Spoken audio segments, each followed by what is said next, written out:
Assalamualaikum warahmatullahi wabarakatuh. Baiklah, perkenalkan nama saya Muhammad Rian Isradi dari kelas EKIS 4C. Nah, dalam video kali ini saya akan membahas tentang aspek hukum ekonomi, yaitu surat berharga. Adapun pengertian sendiri dalam surat berharga itu atau biasa pengertian surat berharga atau biasa yang memiliki nama lain atau commercial paper, seperti yang dilansir dari laman resmi Investopedia, adalah dokumen yang mempunyai nilai berharga berupa uang, sudah diakui dan bahkan dilindungi oleh hukum untuk keperluan transaksi pembayaran, perdagangan, penagihan atau jenis lainnya. Surat berharga ini sering dimanfaatkan untuk alat pembayaran dalam kegiatan transaksi perdagangan modern, khususnya pada kalangan pengusaha.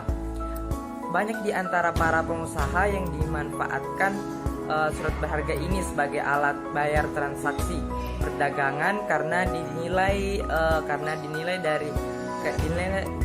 lebih praktis, aman, dan juga memiliki prestige tersendiri. Selain mampu memudahkan berbagai kegiatan transaksi, surat berharga juga berguna sebagai surat legitimasi, karena surat berharga adalah panduan untuk para pemegang surat yang dinilai sebagai pihak yang mampu melakukan ataupun memiliki suatu hak tertentu. Adapun surat berharga ini sebuah dokumen yang diterbitkan oleh penerbitnya sebagai pemenuhan suatu presentasi berupa pembayaran sejumlah uang, sehingga berfungsi sebagai alat bayar kepada pihak-pihak yang memegang surat tersebut, baik pihak yang diberikan surat berharga oleh penerbitnya ataupun pihak ketiga kepada siapa surat berharga tersebut diahlikan. Surat berharga itu sendiri sepucuk surat yang bernilai uang serta memberikan hak kepada pemegangnya atas apa tercantum di dalamnya. Dalam surat berharga ini mudah dapat diperdagangkan. Dalam surat berharga adalah ini surat pengakuan utang, wesel, persoran terbatas, saham, obligasi, sekuritas, kredit atau kepentingan lain atau kewajiban dari penerbit dalam bentuk yang lazim diperdagangkan dalam pasar modal ataupun pasar uang. Adapun dalam undang-undang beberapa referensi mengenai surat berharga tidak ditemukan definisi yang jelas mengenai surat berharga. Namun dalam beberapa referensi mengenai surat berharga, para ahli hukum menjelaskan bahwa surat berharga itu salah satu jenis surat perniagaan yang dikenal atau beredar di masyarakat. Di samping jenis lainnya ini dikenal sebagai surat berharga, perbedaan di antara kedua jenis surat perniagaan di atas mata-mata memperlihatkan sulit tidaknya pengahlian atau leveringnya. Jadi apabila surat perniagaan tersebut mudah pengahliannya, yang mana cukup dilihatnya, dilakukan dengan penyerahan fisik dari surat perniagaan atau endorsement, maka surat tersebut tergolong ke dalam surat berharga. Sedangkan apabila sulit pengahliannya harus secara fisik, maka surat tersebut tergolong ke dalam surat yang berharga. Adapun beberapa referensi yang telah saya baca, surat berharga dapat definisi sebagai surat yang pertama itu memiliki nilai, yang kedua negotiable, dan yang ketiga dan mudah dihasilkan. Adapun surat berharga itu ada yang disebut wesel. Ini wesel ini merupakan surat berharga yang di dalamnya memuat kata wesel, tanggal, dan ditandatangani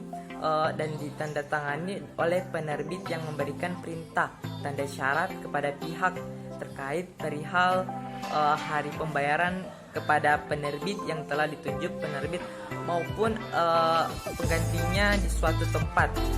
Nah, adapun syarat-syarat wesel sesuai undang-undang sesuai pasal 100 KUHD. Yang pertama itu tertera kata wesel yang jelas pada dokumen. Yang kedua, pemerintah tidak memiliki syarat sejumlah uang yang sudah ditentukan. Yang ketiga itu tertera nama orang yang bertanggung jawab untuk membayar. Nah, adapun itu cek. Nah, di sini cek itu pada dasarnya cek adalah suatu surat ataupun dokumen yang isinya berupa perintah tanpa syarat dari nasabah kepada pihak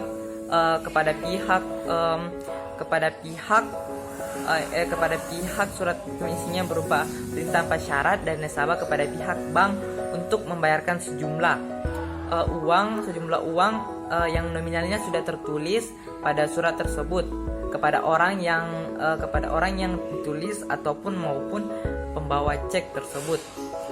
Nah, kemudian pembawa atau pemilik cek yang menunjukkan surat cek pihak ke bank akan memperoleh sejumlah uang yang nominalnya sesuai dengan apa yang sudah tertulis cek di atas cek ini. Nah, jadi artinya apabila perbedaan paling utama dari kedua surat ini adalah cek lebih bersifat tunai, sedangkan giro lebih bersifat non tunai. Adapun surat sanggup bayar atau promes atas unjuk. Nah, itu sendiri adalah suatu promes yang tingkat mencantumkan tanggal jatuh tempo pembayaran di mana pembayaran harus dilakukan setiap saat apabila diminta oleh pemberi pinjaman. Biasanya si pemberi pinjaman akan mengirimkan pemberitahuan dengan tenggang waktu beberapa hari sebelum tanggal pembayaran yang diinginkan.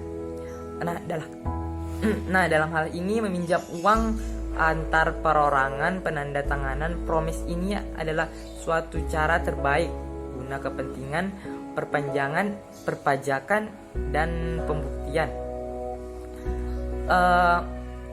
Adapun promes ini sendiri adalah perbedaan dari surat pengakuan utang biasa, di mana pada surat pengakuan utang hanya merupakan bukti atas hutang seseorang, tetapi dalam promes tertera adanya suatu persetujuan untuk melakukan pembayaran atas jumlah yang tercantum pada promes tersebut.